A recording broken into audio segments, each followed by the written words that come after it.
അപ്പോൾ ഞാനിന്നൊരു കറിയാണ് ഉണ്ടാക്കാൻ പോകുന്നത്. ഞാനിവിടെ എടുത്തേക്കുന്നത് മണിപ്പയർ എന്ന് പറയും. ഇതിൻ്റെ വലുതിനെയാണ് നമ്മൾ വൻപയർ എന്ന് പറയുന്നത്. അപ്പോൾ ഇത് ഞാനൊരു 200 ഗ്രാമാണ് ഞാനിപ്പോൾ ഇത് എടുത്തേക്കുന്നത്. ഇനി ഇതിലേക്കുള്ള മറ്റു ചേരുവകൾ എന്തൊക്കെയാണെന്ന് നോക്കാം. ഞാൻ ഒരു പച്ചമുളക് എടുത്തിട്ടുണ്ട്, ഒരു 5 അല്ലി ചെറിയ ഉള്ളി എടുത്തിട്ടുണ്ട്, 2 അല്ലി വെളുത്തുള്ളി ചെറിയ കഷ്ണങ്ങളായി അരിഞ്ഞത്. ഇനി ഈ കറിയിലേക്ക് ആവശ്യത്തിന് കറിവേപ്പില. പച്ചമുളക് ഇവിടെ ഇത്രയും വലിയ പച്ചമുളകാണ് കിട്ടുന്നത്, അപ്പോൾ അതുകൊണ്ടാണ് ഞാൻ ഒരെണ്ണം എടുത്തത്. നമ്മുടെ നാട്ടിൽ ചെറിയ പച്ചമുളകൊക്കെ ആയിരിക്കും കിട്ടണം. അപ്പോൾ അങ്ങനെയാണെങ്കിൽ 2 എണ്ണമൊക്കെ വെച്ച് എടുത്തോ. നിങ്ങളുടെ ടേസ്റ്റിനനുസരിച്ച് എരിവിനനുസരിച്ച് നിങ്ങൾക്ക് മാറ്റങ്ങൾ വരുത്താം. പിന്നെ അതുപോലെ തന്നെ വെളുത്തുള്ളി ഇവിടെ വലിയ വെളുത്തുള്ളിയുടെ അല്ലിയൊക്കെയാണ് കിട്ടുന്നത്, അതുകൊണ്ടാണ് ഞാൻ 2 എണ്ണം എടുത്തത്. ഈ സമയത്ത് നമ്മൾ കറിയിലേക്ക് ചേർക്കുന്നത് ഇഞ്ചി വെളുത്തുള്ളിയൊക്കെയാണ്, അപ്പോൾ അതൊക്കെ കുറച്ച് അല്പം കൂടുതൽ ചേർക്കുന്നത് നമുക്ക് ആരോഗ്യത്തിനും നല്ലതാണ്. ഇനി ഇതിലേക്കുള്ള മസാലകൾ പറയാം. 1/4 ടീസ്പൂൺ മഞ്ഞൾപ്പൊടി, 1.5 ടീസ്പൂൺ മുളക് പൊടി. മുളക് പൊടിയൊക്കെ നമ്മുടെ എരിവിനനുസരിച്ച് മാറ്റങ്ങൾ വരുത്താം. ഇനി ഈ കറിയിലേക്ക് ആവശ്യത്തിന് ഉപ്പ്, വെളിച്ചെണ്ണ, വെള്ളം. അപ്പോൾ ആദ്യം തന്നെ നമുക്ക് ഈ പയറൊന്ന് കഴുകി എടുക്കണം. അത് ഈ പയറെന്നല്ല, ഏതൊരു പയർ കറി നമ്മൾ വെക്കുന്നതിന് മുന്നേ നമ്മൾ നല്ല പോലെ കഴുകിയെടുക്കുക. അല്ലെങ്കിൽ ഇതിൽ നിന്ന് ഒരു കറ പോലെ അഴുക്ക് വെള്ളം ഇറങ്ങി വരും. അപ്പോൾ അത് ഉണ്ടാകാതിരിക്കാനാണ് നമ്മൾ ഇതൊരു 3-4 തവണയെങ്കിലും നല്ലോണം കഴുകണം. അപ്പോഴേ ഇതൊന്ന് ക്ലിയർ, ആ വെള്ളം നല്ലോണം ക്ലീനായിട്ട് വരണം. അതുവരെ നമുക്കൊന്ന് കഴുകിയെടുക്കാം. അപ്പോൾ ഞാനിവിടെ പയറെല്ലാം കഴുകി വെച്ചിട്ടുണ്ട്. കണ്ടോ, വെള്ളം നല്ലോണം ക്ലീനായിട്ട് നല്ല തെളിഞ്ഞ് വന്നിട്ടുണ്ട്.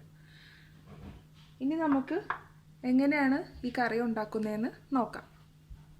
അപ്പോൾ ആദ്യം തന്നെ നമുക്ക് പയറൊന്ന് വേവിച്ചെടുക്കണം. അപ്പോൾ കുക്കറിലേക്ക് ഞാൻ ഈ പയറൊന്ന് ചേർത്ത് കൊടുക്കുകയാണ്.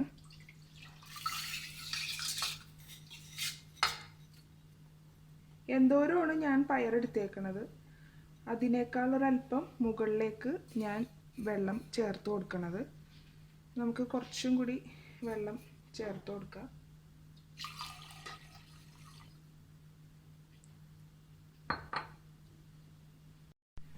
ഇനി ഇതിലേക്ക് ആവശ്യത്തിന് ഉപ്പ് ചേർത്ത് കൊടുക്കാം.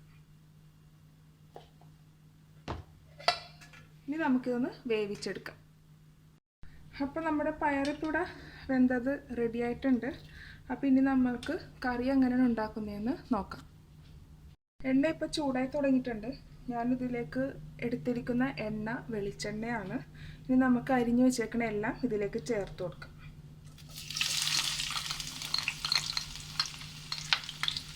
തീ കുറച്ച് വെച്ച് ചേർക്കുക. വെളുത്തുള്ളിയൊക്കെ ചേർക്കുന്നതുകൊണ്ട് പെട്ടെന്ന് കരിഞ്ഞു പോകും. അപ്പോൾ അതുകൊണ്ട് തീ കുറച്ച് വെച്ച് വേണം ചേർക്കാൻ. ഇതിൻ്റെ പച്ച മണമൊക്കെ ഒന്ന് മാറുന്ന വരെ നമുക്കൊന്ന് വഴറ്റിയെടുക്കാം.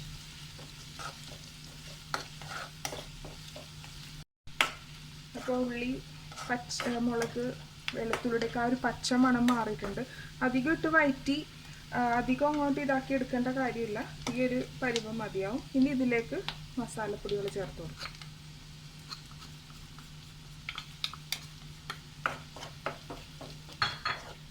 തീ കുറച്ച് വെച്ച് മസാലകൾ ചേർക്കുക. ഈ മുളകിൻ്റെയും മല്ലിപ്പൊടിയുടെയൊക്കെ മഞ്ഞൾപ്പൊടിയുടെയൊക്കെ മണം മാറുന്ന വരെ ഒന്ന് വഴറ്റിയെടുക്കുക. ഇനി ഇതിലേക്ക് നമുക്ക് വെന്ത പയർ ചേർക്കാം.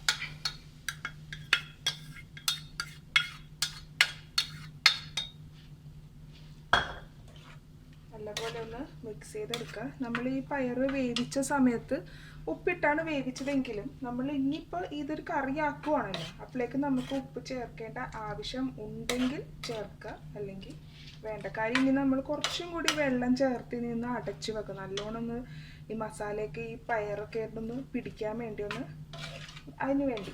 അപ്പോൾ ആവശ്യമുണ്ടെങ്കിൽ ഉപ്പ് ചേർത്ത് കൊടുക്കുക. ഞാനിപ്പോൾ ഉപ്പ് നോക്കിയിട്ടില്ല, ഞാൻ നോക്കട്ടെ.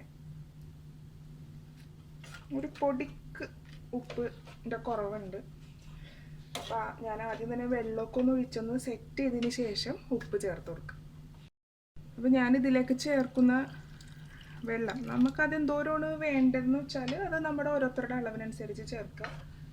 ഒരു കറിക്ക് എന്തോരമാണ് വേണ്ടത്. കാര്യം ഒന്ന് തിളച്ച് നല്ലോണം എല്ലാം ഒന്ന് ആയി വന്ന് കഴിയുമ്പോഴേക്ക് നമുക്ക് വ്യക്തമായിട്ട് പറയാൻ പറ്റും. നമുക്കൊരു ഇപ്പോൾ ഗോതമ്പ് പുട്ടൊക്കെ ആണെങ്കിൽ നമുക്ക് കുറച്ചും കൂടി ഗ്രേവി വേണം, അല്ലാണ്ട് ഡ്രൈ ആയിട്ടിരിക്കുന്ന ശരിയാവില്ല. അപ്പോൾ ആ ഒരു സ്റ്റേജ് നമുക്ക് ഓരോരുത്തർക്ക് അറിയാം എന്തോരം വേണമെന്ന്. അപ്പോൾ അതിനനുസരിച്ച് മാറ്റങ്ങൾ വരുത്തുക. പിന്നെ ഞാനിപ്പോൾ ചേർത്ത വെള്ളം ചൂടുവെള്ളമാണ്. നിങ്ങൾ ഒരിക്കലും തണുത്ത വെള്ളം ഒരു കറിയിലും ചേർക്കരുത്. ഏത് കറി വെക്കുമ്പോഴും വെള്ളം ചൂടുവെള്ളം തന്നെ ചേർക്കാൻ ശ്രദ്ധിക്കുക. അപ്പം ഞാൻ സിമ്മിലിട്ടാണ് ഇതെല്ലാം ചെയ്തത്. ഇനി നമുക്ക് തീ കൂട്ടി വെക്കാം. ഒരു പൊടിക്ക് ഉപ്പിൻ്റെ കുറവുണ്ട്. ഇപ്പോൾ വെള്ളമെല്ലാം ചേർത്തു. ഇനി ഞാൻ തീ കൂട്ടി വെച്ചു. ഇനി നമുക്കിതിലേക്ക് ഒരല്പം ഉപ്പ് ചേർത്ത് കൊടുക്കാം. ഒന്നുകൂടി ഒന്ന് മിക്സ് ചെയ്യട്ടെ. ഇനി നമുക്കൊന്ന് മൂടി വെക്കാം. നമ്മുടെ മണിപ്പയർ അവിടെ കിടന്നൊന്ന് ആകട്ടെ നല്ലോണം. ഇപ്പം നമ്മുടെ പയറിപ്പം നല്ലോണം വെട്ടിത്തിളക്കാൻ തുടങ്ങിയിട്ടുണ്ട്. നമുക്കൊന്നൊന്ന് ഇളക്കി കൊടുക്കാം. ഇനി നമുക്ക് തീ കുറച്ച് വെച്ചിട്ട് അടച്ച് വെക്കാം. കാര്യം ഈ ഹൈയിൽ വെച്ചിട്ട് ഇനി ഒന്ന് വെട്ടി തിളച്ചല്ലോ, അത് മതി. ഇനി തീ കുറച്ച് വെച്ചിട്ട് അടച്ച് വെച്ച് ഇനി ബാക്കി ചെയ്താൽ മതി. എന്താണെന്ന് വെച്ചാൽ അല്ലെങ്കിൽ പെട്ടെന്ന് നമ്മുടെ ഗ്രേവി വറ്റിപ്പോവും. അപ്പം അത് ഉണ്ടാകാതിരിക്കാനാണ്. ഇനിയിപ്പോൾ തീ കുറച്ച് വെച്ചു. ഇനി ഒന്ന് അടച്ച് വെക്കാം. 2 മിനിറ്റും കൂടി ഒന്ന് അടച്ച് വെക്കാം കേട്ടോ. നേരത്തെ കുറച്ച് ഗ്രേവി കൂടുതലായിരുന്നു. അന്നേരം നമുക്കിങ്ങനെ ഇളക്കുമ്പോൾ നമുക്ക് പയർ കാണുന്നത് അധികം അങ്ങനെ കാണാൻ പറ്റില്ല. പക്ഷെ ഇപ്പം നോക്കി കണ്ടോ, പയറും കാണാം ഗ്രേവിയും കാണാം. ഈ ഒരു പരുവം വരെയാണ് നമ്മൾ ഈ കറി തയ്യാറാക്കേണ്ടത്.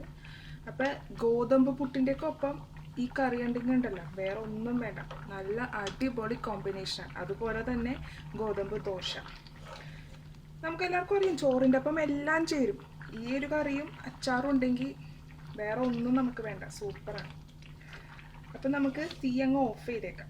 ഇനി അധികം ഇട്ടാൽ ഒരുപാട് വറ്റിപ്പോവും. അപ്പം നമ്മുടെ മണിപ്പയർ കറി ഇവിടെ റെഡി ആയിട്ടുണ്ട്. അപ്പം നിങ്ങളും ഈ റെസിപ്പി തീർച്ചയായും ട്രൈ ചെയ്ത് നോക്കുക.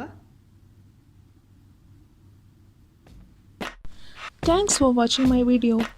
Hope you enjoyed it. Please subscribe my channel, follow and share my social network.